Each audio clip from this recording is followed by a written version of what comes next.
Ərəblər gəlməyib sənin evə? İndiyəcən götürməmişəm. Götürmə. Onlardan pinti bir toplum görməmişəm, yəni bu kirayə ev sistemində. Ayaqqabı ilə girib pastelə. Hətta mən xaricə getdiyim evdə görmüşəm Airbnb-də, onlar da bəziləri var ki, ərəb götürmür.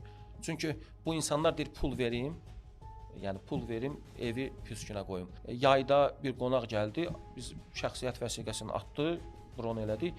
Ailə dedim okey. Dedi şeydən gəlirik, xaricdən gələcəyik. Biz də varmadıq ki, bu hansı xarici ölkədir, mənə maraqlı deyil ki. O gəldi. İşçimdir ki, bir nəfər var, bu yoldaşıdır, Azərbaycanlı tutub. Deyəsən bu ərəbdir. Artıq gəlib də bu qonaq ödənişini eləyib. Bu Azərbaycandan evlidirsə dedim şey deyil də. Ya problem olmaz. Ya Problem olmaz. Yəni Azərbaycanlı ilə gəlib də bu, yəni ailədir. Çıxanda bir də görmüş ayaqqabı ilə girib pastelə. Ayaqqabı izləri var ay şeydə, pasteldə. Kömürü nə bilim töküb hovuzun içinə, nə qalaya bilmir şeyi. Yəni mən orada bir günün onun gəlməsin, o pastellərin hamısını, örtüklərin hamısını